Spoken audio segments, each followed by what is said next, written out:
أعوذ بالله من الشيطان الرجيم بسم الله الرحمن الرحيم قل أعوذ برب الناس ملك الناس إله الناس من شر الوسواس الخناس الذي يوسوس في صدور الناس من الجنة والناس صدق الله العلي العظيم. ആദരണീയരായ സത്യവിശ്വാസിനികളെ, ജീവിതത്തിൻ്റെ മുഴുവൻ സന്ദർഭങ്ങളും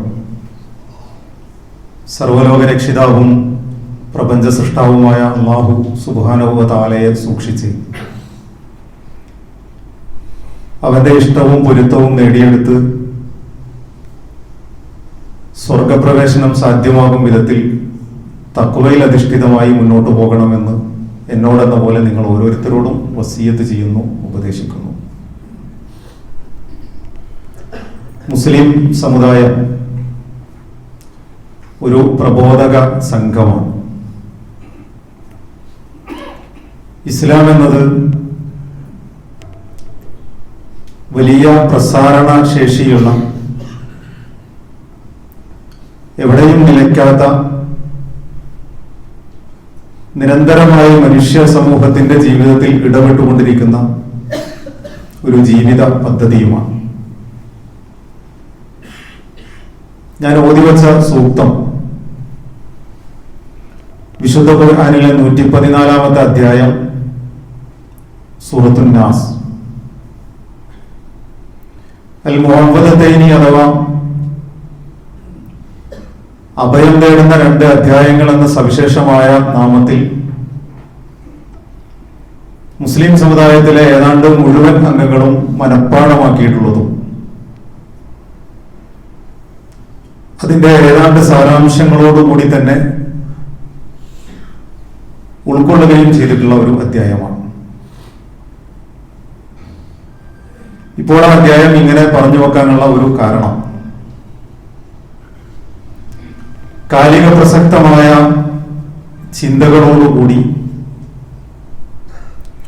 സൂറത്തുൻ നാസിനെ വിശ്വാസി സമൂഹം ഒന്ന് സമീപിക്കേണ്ടതുണ്ട്. ഇസ്ലാം എല്ലാ കാലഘട്ടത്തിലും, എല്ലാ പ്രവാചകന്മാരുടെയും കാലഘട്ടത്തിൽ നാം പരിചയപ്പെട്ടിട്ടുള്ളത് പോലെ മനുഷ്യ സമൂഹത്തിലേക്ക് നിരന്തരമായി പ്രസരിപ്പിക്കപ്പെടുന്ന ഒന്നാണ്. എല്ലാ സമൂഹത്തിലും ഒരു സഫ കുന്ന് അതിന്റെ വ്യത്യസ്തമായ രൂപങ്ങളിൽ ഉണ്ടാകും. അല്ലാഹുവിന്റെ റസൂൽ തിരുമേനി സല്ലല്ലാഹു അലൈഹി വസല്ലം സഫാ കുന്നിന്റെ മുകളിൽ കയറി നിന്ന് മക്കയിലെ കുഫാറ ഖുറൈശികളെ മുഴുവനും വാ സ്വബാഹ എന്ന് എനിക്ക് നിങ്ങളോട് ചിലത് പറയാനുണ്ട്, നിങ്ങൾ ഇതുവരെ കണ്ടിട്ടുള്ളതും അനുഭവിച്ചിട്ടുള്ളതും ആസ്വദിച്ചിട്ടുള്ളതുമായ നിങ്ങളുടെ വിശ്വാസങ്ങൾക്കും നിങ്ങളുടെ ആദർശങ്ങൾക്കും കാഴ്ചപ്പാടുകൾക്കും അപ്പുറം നിങ്ങളുടെ മുമ്പിൽ ചില യാഥാർത്ഥ്യങ്ങൾ എനിക്ക് ബോധ്യപ്പെടുത്താനുണ്ട്. എനിക്ക് നിങ്ങൾക്ക് സുപരിചിതമാണ് ഈ ചരിത്രം. അഥവാ അല്ലാഹുവിന്റെ റസൂൽ സല്ലല്ലാഹു അലൈഹി വസല്ലമയുടെ ജീവിതം പഠിക്കുമ്പോൾ പരസ്യ പ്രബോധനത്തിന്റെ ആരംഭം എങ്ങനെയായിരുന്നു എന്നിടത്ത് നാം ഇത് പഠിക്കും. എന്ന് മാത്രമല്ല, ആ സഫാ കുന്നിന്റെ മുകളിൽ നിന്നുകൊണ്ട് അല്ലാഹുവിന്റെ റസൂൽ സല്ലല്ലാഹു അലൈഹി വസല്ലം നടത്തിയ പ്രഖ്യാപനങ്ങൾ,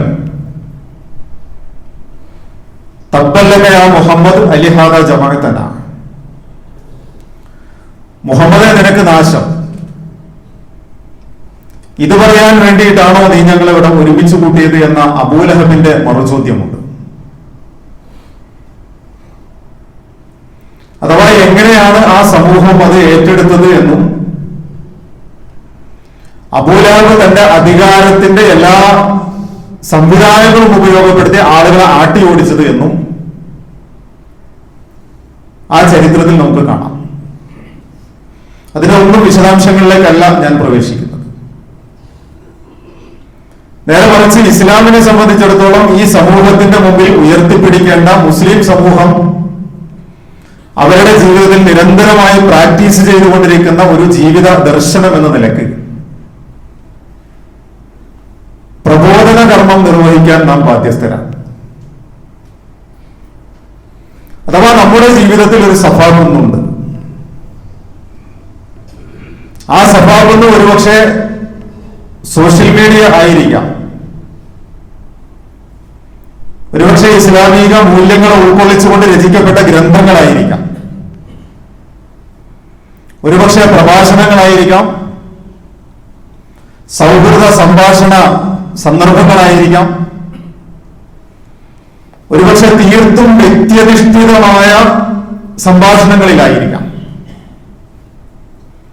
ഓരോരുത്തരുടെയും ഈ സഫാകുന്ന് വ്യത്യസ്തമാണ് എന്നർത്ഥം. പക്ഷെ അങ്ങനെ ഒരു സഫാകുന്നിന്റെ മുകളിലേക്ക് കയറാതിരിക്കാൻ നമുക്ക് നിർവാഹമില്ല. കാരണം ആ കുന്നിന് മുകളിൽ ഭൂമിയിലേക്ക് നിയോഗിക്കപ്പെട്ട പ്രവാചകന്മാരൊക്കെ കയറിയിട്ടുണ്ട്. ആ പ്രവാചകന്മാരൊക്കെയും ഇങ്ങനെ നിങ്ങൾ നിർവഹിക്കണമെന്ന് പഠിപ്പിച്ചിട്ടുമുണ്ട്. അപ്പോൾ ഇങ്ങനെ ഒരു പ്രസാരണ ശേഷിയുള്ള ജീവിത പദ്ധതിയായ ഇസ്ലാമിനെ സംബന്ധിച്ചിടത്തോളം അതിന്റെ ഈ ഒരു ആഗോള പ്രചാരണം എന്ന് പറയുന്നത് പലപ്പോഴും ഇസ്ലാം വിരുദ്ധതയുടെ പക്ഷത്ത് നിൽക്കുന്ന, ഒറ്റ വാക്കിൽ ജാഹിലിയത്ത് എന്ന് നാം പേര് വിളിക്കുന്ന ഈ സംഘങ്ങൾക്ക് അരോചകമായിരിക്കും, അസ്വസ്ഥതയായിരിക്കും. അവരുടെ കൂട്ടത്തിൽ ഇസ്ലാം ഉയർത്തിപ്പിടിക്കുന്ന മാനുഷിക മൂല്യങ്ങളെയും ഇസ്ലാമിന്റെ ആദർശങ്ങളെയും ആശയങ്ങളെയും ശക്തമായ വിയോജിപ്പുകളുമായി രംഗപ്രവേശം ചെയ്യുന്ന അബൂലഹബിന്റെ പിന്മുറക്കാരുണ്ടാകും. അവർക്കൊരു പക്ഷേ വ്യത്യസ്തമായ പേരുകളായിരിക്കും. ചിലപ്പോൾ അവർ ഭൗതികവാദികൾ എന്നായിരിക്കും വിളിക്കപ്പെടുക, ചിലപ്പോൾ നാസ്തികർ എന്നായിരിക്കും വിളിക്കപ്പെടുക, ചിലപ്പോൾ ലിബറൽ കാഴ്ചപ്പാടുകളുള്ളവർ എന്നായിരിക്കും വിളിക്കപ്പെടുക, ചിലപ്പോൾ അവരെ സിയോണിസ്റ്റുകൾ എന്ന് വിളിക്കപ്പെട്ടേക്കും, സാമ്രാജ്യത്വ ശക്തികൾ എന്ന് വിളിക്കപ്പെട്ടേക്കും. എന്ന് പറഞ്ഞാൽ ഇതൊരു വലിയ ഇസ്ലാം വിരുദ്ധതയുടെ ചേരിയുടെ കൂട്ടായ്മയാണ്. ആ കൂട്ടായ്മയെ സംബന്ധിച്ചിടത്തോളം ഇസ്ലാം എന്ന് പറയുന്നത് എന്നും അവരുടെ മുമ്പിൽ അസ്വസ്ഥതകൾ ഉണ്ടാക്കിയിട്ടുമുണ്ട്. കാരണം ആയുധങ്ങൾ കൊണ്ട് അല്ലെങ്കിൽ ആശയങ്ങൾ കൊണ്ട് ഇസ്ലാമിനെ നേരിടാൻ കഴിയില്ല എന്ന ബോധ്യമാണ്. ആശയവും വാക്കും നഷ്ടപ്പെട്ടു പോകുമ്പോൾ പലപ്പോഴും വാക്ക് നഷ്ടപ്പെട്ടവർ പോക്രി കാണിക്കും എന്നൊരു പ്രയോഗമുണ്ട്. അതങ്ങനെയാണ്. ഇസ്ലാമിന്റെ മുമ്പിൽ ആദർശപരമായി ഞങ്ങൾക്ക് പിടിച്ചു നിൽക്കാൻ സാധ്യമല്ല. ആശയപരമായി ഇസ്ലാം ഉയർത്തിപ്പിടിക്കുന്ന മനുഷ്യപക്ഷ നിലപാടുകളെ, ധാർമ്മിക നിലവാരമുള്ള ജീവിതബന്ധിയായ കാഴ്ചപ്പാടുകളെ ഞങ്ങൾക്ക് തത്തുല്യമായ അളവിൽ പ്രതിരോധിക്കാൻ കഴിയില്ല എന്ന ബോധ്യം ഈ പറയപ്പെട്ട മുഴുവൻ സംഘങ്ങൾക്കുമുണ്ട്. അപ്പോൾ പിന്നെ ഇത്തരം സംഘങ്ങൾ സ്വീകരിക്കുന്ന ഒരു സമീപനം മുസ്ലിം സമൂഹത്തിനെതിരെയുള്ള ഉപജാപങ്ങൾ, കുതന്ത്രങ്ങൾ മെനഞ്ഞെടുക്കുക എന്നതും മൂല്യങ്ങളും നന്മകളും എന്ന വ്യാജേന മൂല്യച്യുതിയെ ഇറക്കുമതി ചെയ്യുകയും ചെയ്യുക എന്നതാണ്. ഇവിടെ ഞാൻ ആദ്യമേ ഓതിവെച്ച സൂക്തം റബ്ബിന്നാസ് മലിക്കിന്നാസ് ഇലാഹിന്നാസ് നമുക്കറിയാം. ഔദുബില്ല എന്ന് ഒറ്റ വാക്കിൽ വേണമെങ്കിൽ പറഞ്ഞാൽ മതിയായിരുന്നു, ഇല്ലേ? നമ്മൾ ആലോചിച്ച് നോക്കൂ. ഔദുബില്ല, അള്ളാഹുവിൽ ഞാൻ അഭയം തേടുന്നു എന്ന് പറഞ്ഞാൽ പോരെ? പോരാ. അള്ളാഹു നമ്മുടെ മനസ്സിലേക്ക് ഇട്ട് തരുന്നത് നിങ്ങൾ അഭയം തേടാൻ പോകുന്നത് ജനങ്ങളുടെ റബ്ബിനോടാണ്, നിങ്ങൾ അഭയം തേടാൻ പോകുന്നത് ജനങ്ങളുടെ ഉടമസ്ഥനോടാണ്, നിങ്ങൾ അഭയം തേടാൻ പോകുന്നത് ജനങ്ങളുടെ ആരാധ്യനോടാണ്, നിങ്ങളുടെ അല്ല. മുസ്ലിം സമൂഹത്തിന്റെ മാത്രം റബ്ബിനോടോ ഉടമസ്ഥനോടോ ആരാധ്യനോടോ അല്ല. മുഴുവൻ മനുഷ്യരുടെയും റബ്ബിനോടാണ്. അവിടെ കുറെ സങ്കുചിത കാഴ്ചപ്പാടുകളെ റദ്ദ് ചെയ്ത് കളയുന്നുണ്ട് വിശുദ്ധ ഖുർആൻ. അല്ലാഹു സുബ്ഹാനഹു വ തആല എന്ന് പറഞ്ഞാൽ ഞങ്ങളുടേതാണ്, ഞങ്ങൾക്ക് കുറെ സ്വാർത്ഥമായി ചിന്തിക്കാൻ കഴിയുന്ന, ഞങ്ങളെ രക്ഷിക്കുന്ന, അല്ല ഞങ്ങളെ മാത്രം രക്ഷിക്കുന്ന എന്നൊക്കെയുള്ള കാഴ്ചപ്പാടുകളെ മുഴുവനും അവിടെ നിരാകരിക്കുകയാണ്. കാരണം ഈ റബ്ബ് മുഴുവൻ മനുഷ്യരുടേതുമാണ്. ആ മുഴുവൻ മനുഷ്യരുടെ റബ്ബിനോട്, ഇലാഹിനോട്, മലിക്കിനോട് നിങ്ങൾ അഭയം തേടുകയാണ്. എന്തിൽ നിന്നാണ് അഭയം തേടിയത്? അസുഖങ്ങളിൽ നിന്നാണോ? കടബാധ്യതകളിൽ നിന്നാണോ? ജീവിതത്തിൽ അഭിമുഖീകരിച്ച ഏതെങ്കിലും ഗുരുതരമായ പരീക്ഷണങ്ങളിൽ നിന്നാണോ? അങ്ങനെയല്ലല്ലോ. ആലോചിച്ച് നോക്കൂ. വിശുദ്ധ ഖുർആൻ സൂറത്തുൽ ഫാത്തിഹയിൽ തുടങ്ങിയ 1-ാമത്തെ അധ്യായത്തിൽ നിന്ന് സൂറത്തുൽ ബഖറയിലൂടെ, ആല ഇമ്രാനിലൂടെ 114-ാമത്തെ അധ്യായത്തിലേക്ക് ക്രമാനുഗതമായി നിങ്ങളുടെ ചിന്തയെ, നിങ്ങളുടെ ധാരണകളെ, നിങ്ങളുടെ കാഴ്ചപ്പാടുകളെ, നിങ്ങളുടെ ജീവിതത്തെ മുഴുവനും ഇങ്ങനെ ഒഴുക്കി ഒഴുക്കി കൊണ്ടുവന്നു. എങ്ങനെ? ഒരു വലിയ പർവ്വതത്തിന്റെ മുകളിൽ നിന്ന് പൊട്ടി ഒഴുകിയ നദിയിൽ പാറക്കഷ്ണങ്ങൾ ഒഴുകും. ആ പാറക്കഷ്ണങ്ങളുടെ അരികുകൾ കൂർത്തതും മൂർത്തതും മൂർച്ചയേറിയതുമായിരിക്കും.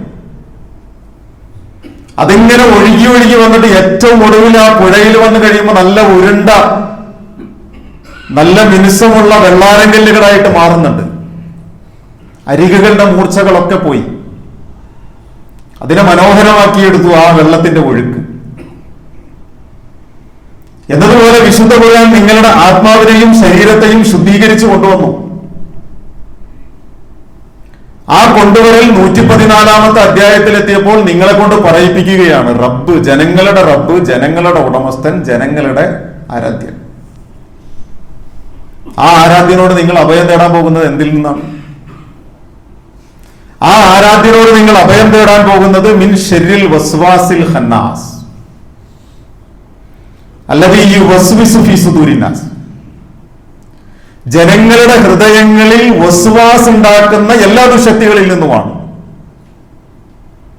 വസ്വാസ് എന്ന് പറഞ്ഞാൽ എന്താ? നമ്മൾ ചിലപ്പോൾ മദ്രസ പാഠപുസ്തകങ്ങളിൽ നിന്ന്, അല്ലെങ്കിൽ മദ്രസ നിലവാരമുള്ള നമ്മുടെ ഒരു ചിന്തയിൽ നമ്മൾ പഠിച്ചിട്ടുണ്ടാകുക. വസ്വാസ് എന്ന് പറഞ്ഞാൽ ഇങ്ങനെ, ആ പദപ്രയോഗം തന്നെ അങ്ങനെയാണല്ലോ, ആ വാക്ക് തന്നെ അങ്ങനെയാണ്. അക്ഷരങ്ങൾ ആവർത്തിക്കുകയാണ് വസ്വാസ്. മനസ്സിൽ തോന്നുന്ന പിന്നെയും പിന്നെയും ഇങ്ങനെ ആവർത്തിച്ച് തോന്നിക്കൊണ്ടിരിക്കുന്ന ചിന്ത. അങ്ങനെയല്ല, ഇങ്ങനെ ആകട്ടെ, അല്ലെങ്കിൽ അത് വേണ്ട, ഇത് മതി. അങ്ങനെ നിരന്തരം ഇങ്ങനെ മാറിക്കൊണ്ടിരിക്കുന്നത് വസ്വാസ്. ജനങ്ങളുടെ ഹൃദയങ്ങളിൽ ദുർബോധനം ചെയ്യുന്ന ആ വസ്വാസിൽ നിന്നാണ്. എന്റെ ഹൃദയത്തിലെ ദുർബോധനത്തെ കുറിച്ചാണോ? അതതിന്റെ ഭാഗമാണ്, അതവിടെ നിൽക്കട്ടെ. പക്ഷെ ജനങ്ങളുടെ മനസ്സിൽ ഒരുപാട് ദുർബോധനങ്ങൾ ഈ ലോകത്ത് നടക്കുന്നുണ്ട്. അള്ളാഹുവിന്റെ ദീനിനെതിരിൽ മുസ്ലിം സമുദായത്തിന് ഞാൻ ആദ്യമേ പറഞ്ഞു വെച്ച ഈ പ്രബോധക സംഘം അള്ളാഹുവിന്റെ ദീനിന്റെ ഈ വെളിച്ചവുമായിട്ട് ഇങ്ങനെ മുന്നോട്ട് പോകുമ്പോൾ ആ വെളിച്ചത്തെ ഇല്ലായ്മ ചെയ്യാൻ വേണ്ടിയിട്ടുള്ള ഒരുപാട് ആരോപണങ്ങൾ ഇങ്ങനെ ഉന്നയിച്ചു കൊണ്ടിരിക്കും. ഒരുപാട് വസ്വാസുകൾ ഇങ്ങനെ രൂപീകരിച്ചു കൊണ്ടിരിക്കും. അത് മനുഷ്യരുടെ മനസ്സിൽ ഒരുപാട് അസ്വസ്ഥമായ ചിന്തകൾ ഇട്ടുകൊടുക്കും. ആ അസ്വസ്ഥമായ ചിന്തകൾ ഒരുപക്ഷെ ഒറ്റ നോട്ടത്തിൽ ഭംഗിയുള്ള എന്തോ ഒന്നാണ്. കുല്ലു ജദീദുൻ ലദീദ് എന്നാണ്. എല്ലാ പുതിയതിനും ഒരു ആസ്വാദ്യതയുണ്ട്. അപ്പൊ നമ്മൾ ചില പുതിയ പദപ്രയോഗങ്ങളൊക്കെ കേൾക്കുമ്പോൾ, അല്ലെങ്കിൽ ചില പുതിയ പുതിയ സംസ്കാരങ്ങൾ ഇങ്ങനെ ഇറക്കുമതി ചെയ്യുമ്പോൾ അതിന് എന്തോ ഒരു പ്രത്യേകതയുണ്ടല്ലോ, അതിനൊരു ആകർഷണീയതയുണ്ടല്ലോ എന്ന് മനുഷ്യന്റെ മനസ്സിൽ ഇങ്ങനെ തോന്നും. അത് തന്നെയാണ് വിശ്വാസം. ഇത് മനുഷ്യരുടെ മനസ്സിൽ സൃഷ്ടിക്കപ്പെടുന്ന വിശ്വാസമാണ്, നമ്മുടെ മാത്രമല്ല, മൊത്തം മനുഷ്യരുടെ. ഈ വിശ്വാസിൽ നിന്നാണ് നമ്മൾ അഭയം തേടുന്നത്. ആ വിശ്വാസികളുടെ കൂട്ടത്തിൽ കുറേയധികം സംഗതികൾ വേണമെങ്കിൽ നമുക്ക് എണ്ണി പറയാം. മതനിരാസം ഇന്ന് കടന്നു വന്ന വലിയൊരു വിശ്വാസമാണ്. മനുഷ്യരുടെ നേർക്കുനേരെ അവരുടെ ചിന്തയിലേക്ക് ഇട്ടുകൊടുക്കുന്നത്. എന്തിനാണ് മതം? ഭൂമിയിലെ ജീവിതം എന്ന് പറഞ്ഞാൽ അറബി ഭാഷയിൽ അങ്ങനെ ഒരു വർത്തമാനം ഉണ്ടായിരുന്നു. ജാഹിലിയ കാലഘട്ടത്തിൽ ആളുകൾ പറഞ്ഞ വാക്കുകളാണ്. കഴിഞ്ഞതൊക്കെ കഴിഞ്ഞു. വലക അൻത ഫിസ്സാ, നീ എന്ന് പറയുന്നത് ഇപ്പോൾ നിന്നോടൊപ്പമുള്ള ഈ സമയമാണ്. അതുകൊണ്ട് ആ സമയം നീ ആസ്വദിക്കണം. നിന്റെ കളിയും ചിരിയും തമാശയും ആസ്വാദനങ്ങളും നിന്റെ ജീവിതത്തിന്റെ അനുഭൂതികളും ഒന്നും നീ കുറവ് വരുത്തേണ്ടതില്ല. അങ്ങനെ ജീവിതത്തെ നോക്കിക്കണ്ട ആളുകളുണ്ട്. അവിടെ വേദഗ്രന്ഥങ്ങൾക്ക് പ്രസക്തിയില്ല. അവിടെ എന്തിനാണ് ഒരു ദൈവവിശ്വാസം? അവിടെ എന്തിനാണ് പ്രവാചകന്മാർ? അവിടെ എന്തിനാണ് മത മൂല്യങ്ങൾ എന്ന് പറഞ്ഞുകൊണ്ട് മനുഷ്യൻ ചേർത്ത് പിടിച്ച് കെട്ടിപ്പിടിച്ചു കൊണ്ട് നടക്കുന്ന പഴഞ്ചൻ ആശയ ആദർശങ്ങൾ? അതൊക്കെ മാറ്റിവെക്കുക, അതൊക്കെ ദൂരേക്ക് മാറ്റിവെക്കുക. എന്നിട്ട് നിന്റെ ജീവിതം നീ ആസ്വദിച്ചു കൊള്ളുക. ഇതല്ലേ മതനിരാസം, ദൈവനിരാസം? മനുഷ്യനോടും സമൂഹത്തോടും യാതൊരു പ്രതിബദ്ധതയുമില്ലാത്ത, തന്നിലേക്ക് മാത്രം വലിച്ചെടുപ്പിക്കുന്ന ഒരു സ്വാർത്ഥതയുടെ ജീവിത കാഴ്ചപ്പാടുണ്ട്, സങ്കുചിതത്വത്തിന്റെ കാഴ്ചപ്പാട്. ആ സങ്കുചിതത്വത്തിന്റെ കാഴ്ചപ്പാടിൽ എനിക്ക് എന്റെ ജീവിതം ആസ്വാദ്യകരമാണ്. അവിടെ ഞാൻ നോക്കുന്നത് എന്റെ കണ്ണിലൂടെ മാത്രം ഞാൻ ഈ സമൂഹത്തെ നോക്കുന്നു എന്നതാണ്. ഞാൻ ചിലപ്പോൾ ഈ സമൂഹത്തെ നോക്കേണ്ടത് എന്റെ കണ്ണിലൂടെ മാത്രമല്ല. ഞാൻ ചിലപ്പോൾ വിശുദ്ധ ഖുർആന്റെ കണ്ണിലൂടെ ഈ സമൂഹത്തെ നോക്കേണ്ടി വരും. ഞാൻ ചിലപ്പോൾ വേദന അനുഭവിക്കുന്ന മനുഷ്യരുടെ കണ്ണിലൂടെ ഈ സമൂഹത്തെ നോക്കേണ്ടി വരും. ഞാൻ ചിലപ്പോൾ എന്റെ മക്കളുടെ കണ്ണിലൂടെ ഈ സമൂഹത്തെ കാണേണ്ടി വരും. ഓരോ കാഴ്ചകളും വ്യത്യസ്തമാണ്. ആ ഓരോ കാഴ്ചകളും വ്യത്യസ്തമായി തീരുന്നിടത്ത് മനുഷ്യന്റെ ഉള്ളിൽ ധാർമ്മികമായ മൂല്യങ്ങൾ, ദൈവവിശ്വാസം, മരണാനന്തര ജീവിതത്തെക്കുറിച്ചുള്ള ബോധവും ബോധ്യവും ഇത് നിലനിൽക്കുന്നിടത്ത് മാത്രമാണ് യഥാർത്ഥത്തിൽ ഒരു മനുഷ്യനെ സംബന്ധിച്ചിടത്തോളം വിജയിക്കാൻ കഴിയുക. ഈ ബോധവും ബോധ്യങ്ങളും ഒക്കെ എടുത്തു മാറ്റപ്പെട്ട് കഴിഞ്ഞാൽ ഭൂമിയിൽ ആ മനുഷ്യനും മറ്റ് ജീവജാലങ്ങളും തമ്മിലുള്ള വ്യത്യാസം എന്ത് എന്ന് ചോദിച്ചാൽ, ജീവജാലങ്ങൾ വസ്ത്രം ധരിക്കുന്നില്ല, ഈ മനുഷ്യൻ വസ്ത്രം ധരിച്ചിട്ടുണ്ട്. ജീവജാലങ്ങൾ ചിരിക്കുന്നില്ല, ഈ മനുഷ്യൻ ചിരിക്കുന്നുണ്ട്. ജീവജാലങ്ങൾ സംസാരിക്കുന്നില്ല, ഈ മനുഷ്യൻ സംസാരിക്കുന്നുണ്ട്. ഇങ്ങനെ കുറച്ച് ബാഹ്യമായ വ്യതിരിക്തതകളെ മാത്രം നമുക്ക് എടുത്ത് ഉദ്ധരിക്കാൻ കഴിഞ്ഞേക്കും. ഇപ്പൊ വലിയ ഒരു വസ്വാസിന്റെ തുടക്കവും ഒടുക്കവുമാണ് യഥാർത്ഥത്തിൽ മതനിരാസം എന്ന് പറയുന്നത്. ഇനി മറ്റൊന്നിനെ കുറിച്ച് നമ്മൾ ആലോചിച്ച് നോക്കൂ. കുത്തഴിഞ്ഞ ലൈംഗികമായ ചിന്താഗതികളെ സമൂഹത്തിന്റെ മുമ്പിലേക്ക് കടത്തിവിട്ട്, നല്ല രസമാണ് ജെൻഡർ ന്യൂട്രൽ. മുൻപൊരിക്കൽ ഒരു ഖുതുബയിൽ ഞാൻ വിശദീകരിച്ചിട്ടുണ്ട്. ഇനിയും അത് വിശദീകരിക്കേണ്ടി വരും. അത്തരം ചില ചർച്ചകളുടെ മൂർധന്യതയിൽ ഇസ്ലാമിന്റെ പരിപ്രേക്ഷ്യത്തിൽ നിന്നുകൊണ്ട് അതിനെ ഇനിയും വിശദീകരിക്കേണ്ടി വരും. ലൈംഗികത എന്ന് പറയുന്നത് എല്ലാ ജീവജാലങ്ങൾക്കുമുള്ള നൈസർഗികമായ ഒരു ഭാവമാണ്. ലൈംഗികതയില്ലാത്ത ഏത് ജീവജാലമാണ്? അല്ലാഹു സുബ്ഹാനഹു വ തആല സകലമായ ജീവജാലങ്ങളെയും ഇണകളായിട്ടാണ് സൃഷ്ടിച്ചത്.